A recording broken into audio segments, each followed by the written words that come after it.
जब शूद्रों में सामर्थ्य था हर चीज़ का, उसके पास दिमाग सही था, उसके पास चतुर दिमाग था, उसके पास ताकत सही थी, तो मेरा ये सवाल सामान्य वर्ग से रहेगा, किस अधिकार के तहत तुमने उन्हें वंचित रखा कि वो अपनी स्वेच्छा से किसी भी वन को धारण नहीं कर सकते? इस सवाल का जवाब दे दो, ये यूजीसी का मुद्दा ये खत्म हो जाएगा। तुम जवाब नहीं दे पाओगे। पता है क्यों? क्योंकि तुम उस रूढ़वादी विचारधारा में बंधे हुए थे, जहाँ पे तुमने अपने लिए तो सारी चीज़ें अच्छी रख ली। ब्राह्मण ने ज्ञान रख लिया, क्षत्रिय ने पूरा का पूरा राजपाट रख लिया, पूरी बाउंड्रियाँ रख ली, ठीक है, वाणियों वैश्यों ने पूरा का पूरा व्यापार रख लिया। शूद्र के पास क्या बचा था? शूद्र के पास सिर्फ वही वही गंदे काम बचे थे, जिन कामों से तुम उससे घृणा करते थे। उन्हीं कामों करके उसने अपने लिए दो वक्त की रोटी जुगाड़ी है। और कई बार तो कुछ कट्टरवादी ऐसे हुए हैं जिन्होंने दो वक्त की रोटी तक देना नसीब नहीं, कि अच्छी खा ली इसने, ये तो कैसे खा सकता है, इसको तो पत्थर में दो, ये बर्तन में कैसे खा लेगा, इसको तो नंगा करो, ये कपड़ों में कैसे दिख रहा है। तो ये सारी चीज़ें घटी हैं समाज में। तो जब इन सवालों का जवाब तुम्हारे पास नहीं है, तो तुम यूजीसी के मुद्दे पे बोल क्यों रहे हो? अब तो तुम्हारी जनसंख्या भी 10-15% है, ठीक है। महिलाएं भी, तुम्हारे जो महिला है ना, तुम्हें उन्हें जो चूल्हो चौकों में रखा, वो भी तुम्हारा साथ नहीं देंगी, ठीक है। और रिजर्वेशन की जरूरत पड़ी क्यों, ये तो सोचो। सरकार को ख्याल आया कि रिजर्वेशन देनी है। सरकार जब संविधान बना, तो संविधान बनने के बाद देखा कि क्या हालत है कुछ लोगों की। कुछ समाज ऐसा है, कुछ समाज में लोग ऐसे हैं जिन्हें स्वेच्छा से जीने का अधिकार ही नहीं है। उन्हें कुछ परंपराओं में लाद दिया गया है और उन्हें ऊपर उठने की आज़ादी दी ही नहीं गई है। तो वो समाज क्या करता? वो भोग रहा था, अज्ञानता में, नीचता में जी रहा था तुम्हारे अकॉर्डिंग। तो जब तुम बोलते हो कि सामान्य वर्ग के साथ शोषण हो रहा है, अभी तो मॉडर्न हो गया, अभी रिजर्वेशन खत्म होनी चाहिए, तो मैं तुमसे पूछ रहा हूँ, क्या तुम्हें लग रहा है कि रिजर्वेशन के बाद अभी इस कंडीशन में सभी को समानता मिली है समाज में?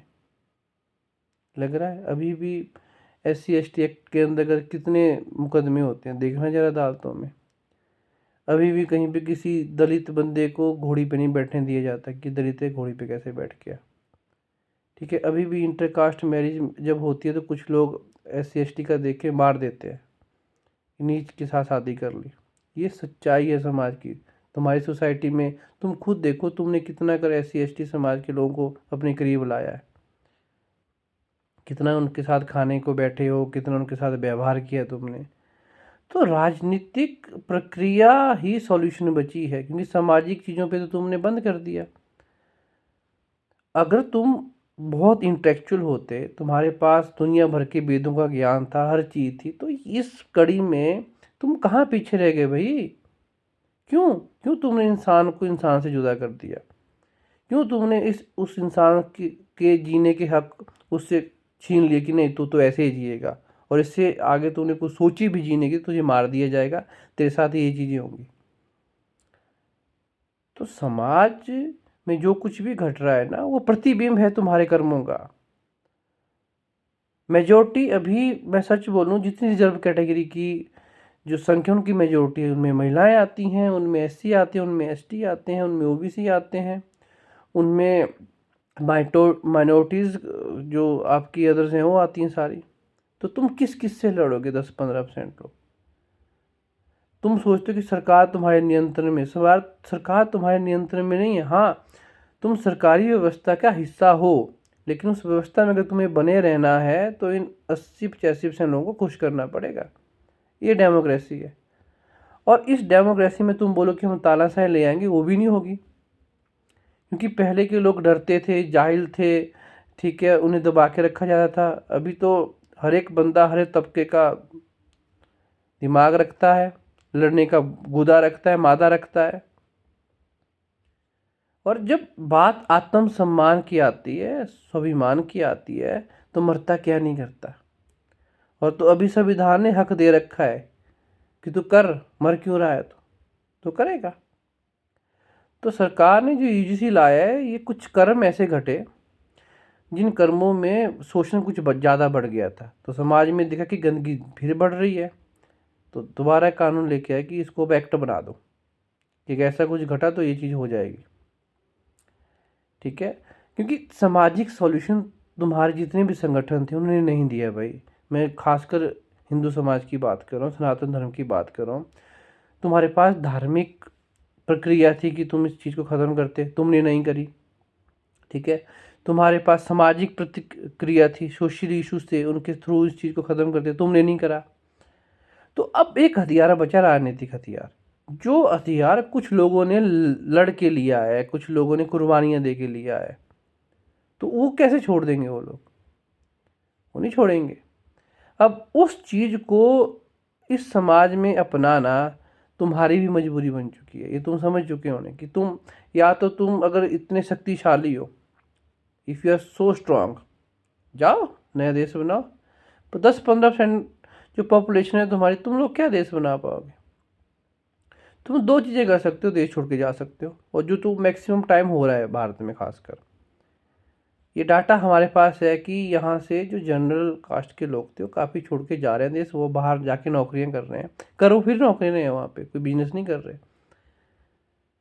और ये तुमने अपना डिग्रेडेशन खुद करा है। तुम्हें रिजर्वेशन चाहिए क्यों? रिजर्वेशन तो जॉब में है, नौकरियों में रिजर्वेशन है, पढ़ाइयों में रिजर्वेशन है। तुम्हें क्या करना है पढ़ के? तुम्हारे पास तो इनबिल्ट ज्ञान है, तुम्हारे पास तो इनबिल्ट परंपरा चली हुई है। तुम लोग तो किससे भी लड़ सकते हो, तुम लोग तो अपना देश बना सकते हो, है ना। तुम लोग तो कहीं भी व्यापार कर सकते हो, तुम्हारे में तो डीएनए में वो चीज़ भरी हुई है। तो फिर नौकरियां क्यों? अभी भी तुम नौकरियों का आंकड़ा देखो, इंडिया में रिजर्वेशन के बावजूद भी 80 से 90% जो जॉब्स है ना गवर्नमेंट्स की, वहाँ पे तुम्हें जनरल कास्ट के लोग नजर आएंगे रिजर्वेशन के बावजूद भी।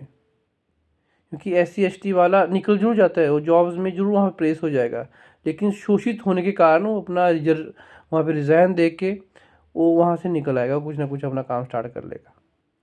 तो उल्टा हो रहा है, तुम लोग उल्टा कर रहे हो। तुम लोग इस देश को कंट्रोल करने के चक्कर में अपनी पीढ़ियों को इस कंपटीशन में डाल रहे हो कि तुम नौकरियाँ करो। तो क्यों डाल रहे हो यार? है, बिजनेस करो, व्यापार करो, तुम्हें इस रिजर्वेशन की जरूरत नहीं पड़ेगी। बिजनेस में तो कोई रिजर्वेशन नहीं है कि है रिजर्वेशन। धंधा करो, मज़े से पैसा कमाओ। ठीक है, तो ये छोटी सी चीज़ें हैं, ये उन लोगों के लिए जिनकी बुद्धि जो है ना घुटनों से भी नीचे जा चुकी है। जो 21st सेंचुरी में जहाँ AI आ रहा है, जहाँ पे चांद पे जाने की बात हो रही है, जहाँ पे मंगल पे बस्तियाँ बनाने की बात कर रहे हैं कुछ लोग, वहाँ पे हम लोग अभी इन छोटे छोटे टुच्चे से मुद्दों में फंसे पड़े हैं कि रिजर्वेशन, कास्टिज्म, ये फलाना है, ये फलाना है, वहाँ फंसे पड़े हैं। औरत को ये करना चाहिए, इसको वो करना चाहिए। तो इन सबसे बाहर आओ। ठीक है, औरत है तो उसकी थोड़ी सी फिजिक्स अलग है, बाकी उसमें भी चेतना वैसी है जैसे तुम लोगों में। ठीक है, तो इंसान उसी श्रृंखला का हिस्सा है। ठीक है, तुम उस श्रृंखला में कुछ अच्छे बेहतर बन गए और कुछ लोग उस श्रृंखला में कुछ पीछे रह गए। तो उन जो पीछे रह गए उनको तुम्हारे लेवल पे लेके आना है, जिससे एक बढ़िया डिबेट हो, एक बढ़िया समाज हो जहाँ पे सभी लोग तर्क संगत बात करें, टुच्ची बातें ना करें। तो अगर उस व्यवस्था में तुम लोग कुछ योगदान दे दोगे तो क्या बुराई है? तो सबसे पहली बात, जब किसी SC ST OBC या महिला का शोषण होता है, तो जितने भी सामान्य वर्ग के लोग हैं तो विरोध किया करो ना उसका। तब तो तुम नहीं बोलते कि यार इसने करा, विरोध करते हैं इसका, क्यों करा? तो तुम चुप बैठते हो। तो चुप रहना भी तुम्हारा गुनाह है, कि जिम्मेवारी तो तुमने खुद ले रखी है कि हम तो राजा लोग हैं, हम व्यापारी लोग हैं, हम तो हमारा अधिकार है, हमारा धर्म है। लेकिन धर्म तुम्हारा कहाँ जाता है फिर? तुम चुप रहते हो। तो जब तुम चुप रहते हो, ना तुम कुछ करते हो, और उस कारण में भी तुम्हारा हाथ होता है, शोषण में भी तुम्हारा हाथ होता है, तो फिर सरकारों ने ये सोचा कि ना ये सामाजिक सॉल्यूशन निकाल पा रहे, ना ये धार्मिक सॉल्यूशन निकाल पा रहे, तो क्यों ना इस चीज़ का एक राजनीतिक सॉल्यूशन निकाला जाए। और राजनीतिक सॉल्यूशन है रिजर्वेशन, और उसके आधार पे भी अलग अलग एक्ट आएंगे, अलग अलग चीज़ें आएंगी, हर जगह पे मिलेगा। ठीक है, और अगर इसी तरह से चीज़ें चलती रहे तो मुझे लगता है कि प्राइवेट जॉब में रिजर्वेशन आएगा, मुझे लगता है कि बिजनेस में रिजर्वेशन आएगा।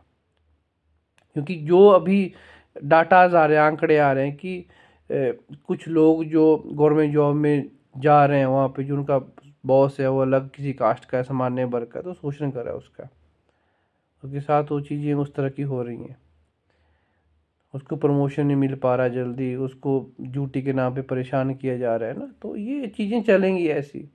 तो जितना तुम कन्फ्लिक्ट करोगे, जितना तुम इसको निचोड़ने की कोशिश करोगे ना, ये उतना तुम्हें तंग करेगा, क्योंकि मेजॉरिटी जो है महिलाओं की है, मेजॉरिटी SC ST OBC की है, तो चलेगी उसकी इस देश में, इसकी मेजॉरिटी, इसकी जनसंख्या है। तुम 10-15% कंट्रोल कर सकते हो, मैनिपुलेट कर सकते हो चीज़ों को, क्योंकि तुम्हारे पास वो चीज़ें वहाँ पे पड़ी हुई हैं, लेकिन जो तुम्हारे आने वाली जनरेशन और आएंगी ना, उनके लिए और डिफिकल्ट होने वाला है। तो मैं यही बोलना चाहूँगा खासकर सामान्य वर्ग के लिए और सनातन धर्म के लोगों के लिए कि अपने लिए समस्याएं क्रिएट मत करो। जातिवाद का सॉल्यूशन राजनीतिक व्यवस्था में कहीं नहीं है, इसका सॉल्यूशन मिलेगा नहीं तुम्हें, ये और कॉम्प्लिकेटेड होता जाएगा, ऐसे UGC और आते रहेंगे और सरकारों को लाना पड़ेंगे कि उनको सत्ता में बने रहना है। तो इसका सॉल्यूशन है सामाजिक तौर पे किया जाए, धार्मिक तौर पे किया जाए, ठीक है, क्योंकि सनातन धर्म में भी अलग अलग कालखंड में अलग अलग चीज़ें अपडेट हुई हैं, अलग अलग चीज़ें अपग्रेड हुई हैं, तो जाति व्यवस्था वर्ण व्यवस्था क्यों नहीं हो सकती। मेरा सवाल ये है तुम लोगों से, इसका जवाब जरूर देना, और इस वीडियो को उस बंदे को जरूर शेयर करना जो अभी भी ये सोच रहा है कि यार ये क्या है UGC। तो UGC ये है, ये तुम्हारे प्रारब्ध कर्मों का भुगतान है। सब्सक्राइब कर देना।